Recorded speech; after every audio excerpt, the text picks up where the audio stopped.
Hello and welcome to The Blind Spot, our very first podcast episode brought to you by the Shehu Musa Yar'Adua Foundation.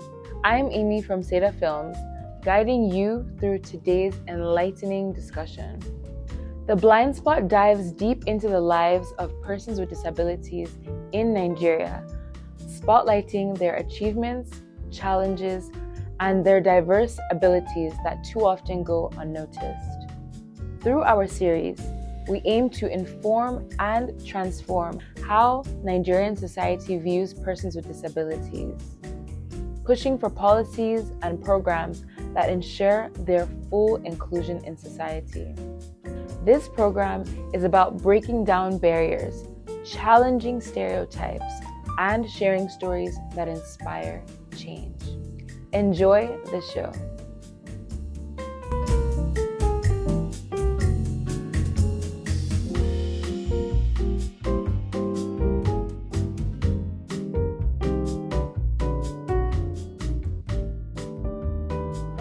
Hi, my name is Amy from Seda Films. Today I am joined by two guests where we'll be exploring the topic of womanhood and disability. Hello, everyone. I'm excited to join this conversation. My name is Helen Bioku. I am the National President of Deaf Women Association in Nigeria and also the Executive Director of Deaf Women Allowed Initiative. Hello, everyone. My name is Blessing Ini. I am a sign language interpreter and a disability rights advocate. Glad to be part of this discussion. So we're just going to jump right in. Can you please share a bit about what life is like as a woman with disability in Nigeria? Thank you, Amy, for this question. When I think about what life is for an adult with disability in Nigeria, I think of a whole lot. Before disability law was passed in 2019, being a person with disability in Nigeria was very difficult. For me, as a deaf woman, I became a deaf person in 1994. Access to transport was a big challenge for me. Access to education was another challenge for me. Then when we talk about healthcare, so you can imagine the daily life of a woman with disability, especially a deaf woman, transport, healthcare, and education. For example, if I want to take a cab from Kuje and I make this sign, it means I want to go to my location. But then I find myself and the driver going to another location and I spend double transportation fare finding my location. So this is some of the things that I experience when it comes to transportation in Nigeria as a deaf woman. Then we'll talk about access to health. I'm a mother of 4 children. How do I communicate with the doctor? We don't have any interpreter in Nigerian hospitals. There are no interpreters in Nigerian hospitals. So how do I communicate with the doctor? Sometimes the doctor will ask my child, what is wrong with your mother? It's challenging. Sometimes the attitude of the healthcare provider, sometimes they will tell me, be fast, be fast. I can't even hear you. You're telling me to be fast. So communication barrier contributes a whole lot, and it affects us as deaf women. Let's talk about our surrounding, my environment, where I live, communication with my neighbors. Sometimes I tell them, because my disability is not written, it's not a physical disability, so you don't even know. If I don't tell you I'm a deaf person, you will not know I have a disability. So it's a whole lot of challenges. And if I start talking about the barriers, we will not finish today. So women with disability experience a whole lot of barriers each day of their life. Thank you. Thank you so much for that. Really enlightening. I think a lot of viewers will not really understand those unique challenges and the barriers to access that you face on a daily basis, how does being a woman with disability impact her getting access to adequate healthcare in Nigeria? And what are the steps that your organization has taken to ensure that those barriers are, removed, even though it's a process? Okay. Access to health is something that I have passion about. In 2012, as a deaf woman, I went to the general hospital, and I arrived very early. You know how antenatal can be. You need to arrive very early. I arrived very early, and then other pregnant women too came for antenatal. I sat there from morning till evening. The nurses were attending to other pregnant women that came after me, So we lost our sisters every day due to inaccessible healthcare services in Nigeria. Deafness, in a way, can be kind of an invisible disability, right? So when I interviewed you for my documentary, we discussed a little bit about the cultural and traditional belief systems towards persons with disability. So I want to open up that conversation now. What are some of those cultural and traditional beliefs and attitudes towards deaf persons specifically, and how does that affect their perception in society?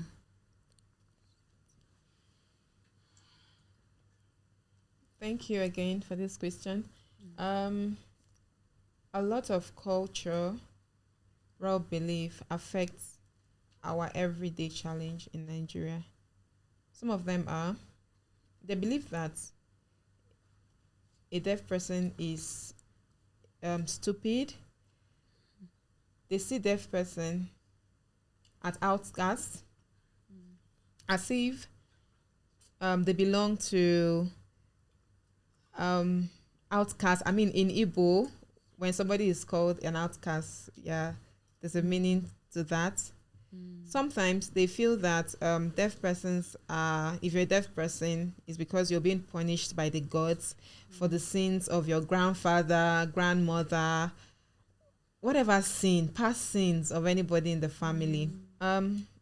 We sometimes, as a deaf person, getting employment is really difficult because they already see deaf persons as beggars. So when they see you in the office, even if you come to that office, maybe apply for a job, they already see you as a beggar. They're like, hey, please, we don't have a space here for you. What about some of the religious attitudes towards persons with disability and also deaf people in particular? Yeah. So the religious leaders see us as evil spirits. Yeah. Wow. So when you go to the church to worship God, the first thing the pastor says is healing. Oh, you need healing. You can't function properly, because same as a person with physical disability. When a person with physical disability comes to the church to worship God, the first thing the pastor says is to use that person as a healing point in the church. They feel we need deliverance whenever we come to the church. Hello, we came to the church to worship like every other person. So why are you using me as a point for deliverance? So sometimes our other sister, persons with albinism, they believe that if a person with HIV have sexual relation with a person with albinism, the person will be cured of HIV. So these are some of the norms. These are some of the norms that, that happen in our society. So that is why persons with disability hardly go to church, because of this discrimination in the name of deliverance, and healing. Now I want to get into, I want to segue into the legal aspects. Helen, and also Blessing, you're welcome to chime in. How does the current legal framework or the Disability Act address the rights and needs of women with disability? And are there any gaps or area for improvement within that?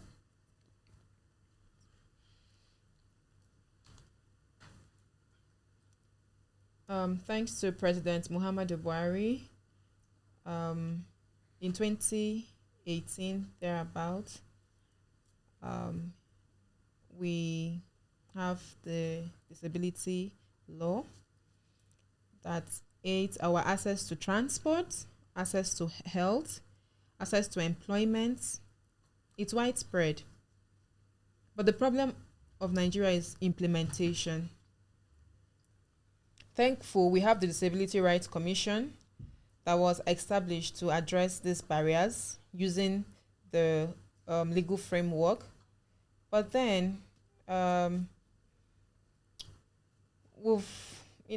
been some access, but there is a whole lot to be done. Because, for example, there is a 5% employment for persons with disability, which means in your organization, if you have 100%, 5% should go to persons with disability. So how many organizations have given 5% employment opportunities, to persons with disability? Yeah. I love what you've said, about the implementation. I think since we're on the topic of woman or womanhood and disability, so how does having a disability affect a woman's vulnerability to sexual exploitation?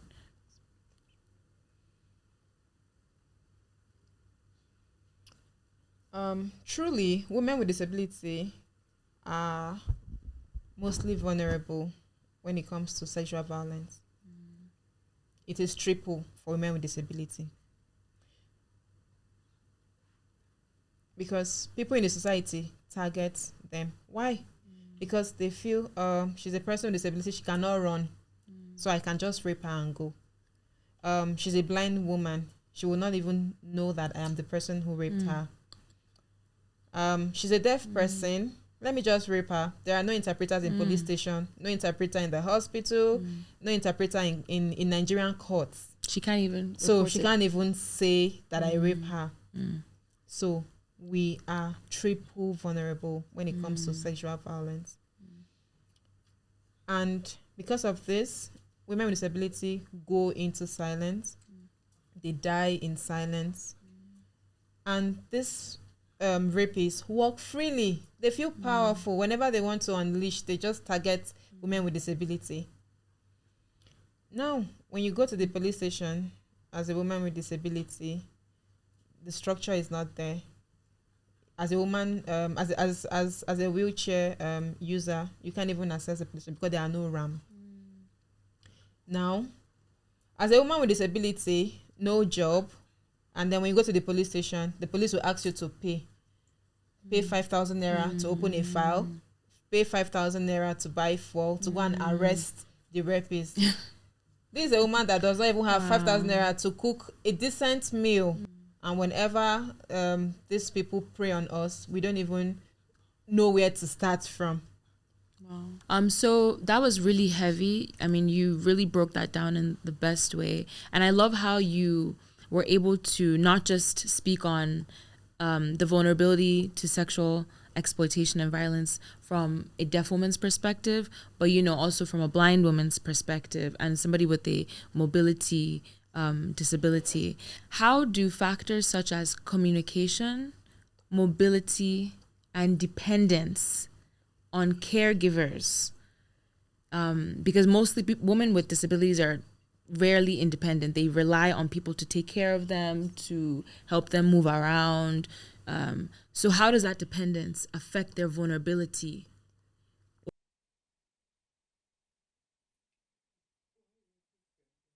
Women with disability are overly dependent, from their caregiver to their relative, family members, to access care and every day of their life.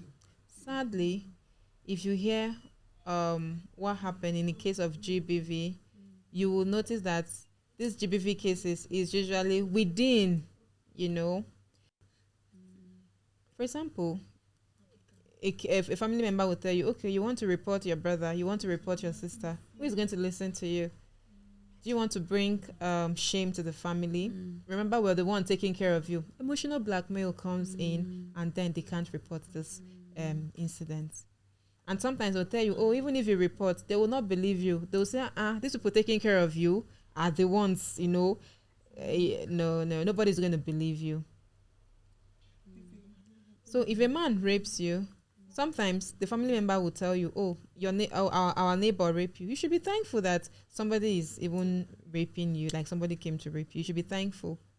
Sexual violence is so prevalent in Nigeria generally. So to now even, include the intersection of disability inside that topic really just opens it up. What work is your organization, Deaf Women Aloud Initiative, doing to, raise awareness for sexual violence against women with deafness? We have arrested 2 to 3, offenders. We've even gone to the court. So these are also open, their eyes to issues like this. But the issue with police is that we don't have interpreters in police stations. Right. We don't have interpreters in any police station in Nigeria. And also, the SAC center, the one in Buhari, we don't have interpreters there. And also, how close it is. Buhari is a very far place. Before you pay, I don't know where, but to go to Buhari is a far place. Of course. So how accessible is the SAC center for women with disability? We don't have interpreters in the SAC center. So these are questions that we ask every day. I love that you just I wasn't even aware that the SAC center is in Buhari only, right? That's the only location. So I believe if this is even going to be enforced, there needs to be centers in like every local government, area, right? So that it's accessible for women in each community. Because if before you think about seeking help and you know that it's like an hour from you or 2 hours, it's just so discouraging. And that's something that we have to keep in mind. I think that's definitely going to be part of the process of, legislation and enforcing the health and, safety rights for women with disabilities. In your opinion, Helen, how can mainstream feminist movements address the needs and include women with disabilities more in their practice? Thanks for that question. We have many feminist organizations everywhere that are advocating for the rights of women.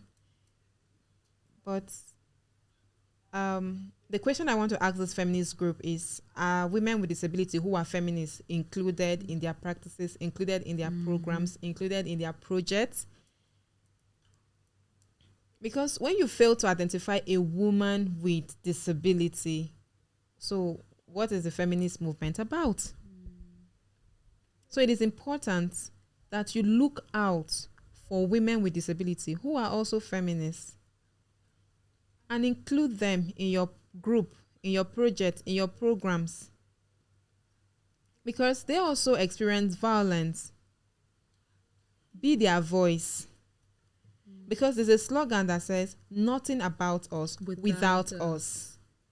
So the society needs to carry us along, to know our needs. What advice would you give to young women who may be struggling with discrimination in Nigerian society or just struggling to find their place in this world?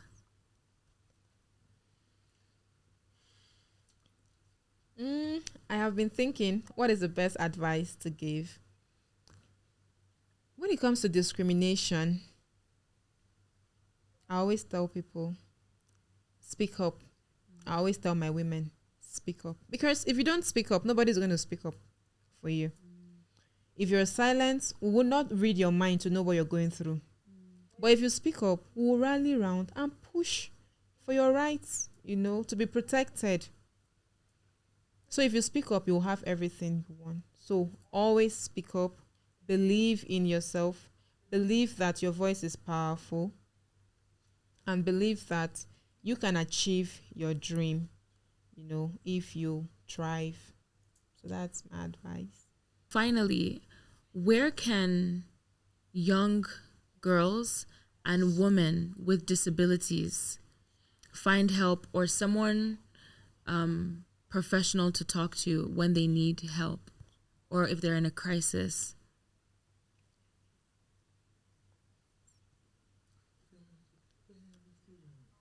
We have several NGO who are doing well.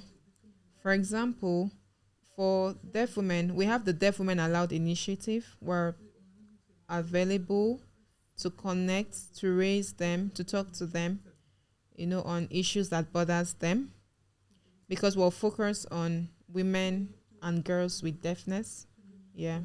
We can also connect them to mentors who had experienced probably similar problems. Yeah. Also, we can also help them with their cases as long as they have evidence to back it up. And like me and others. So I think they can get help. We have several organizations who can give them this help they need. Thank you so much, Helen and Blessing, for your time and for your wisdom. Your contribution really is so meaningful. And we hope that we can continue this conversation and be able to raise more awareness about not just women with disabilities, but about persons with disabilities as a whole. Stay tuned for our next episodes of The Blind Spots as we fuel your passion for a more inclusive Nigeria.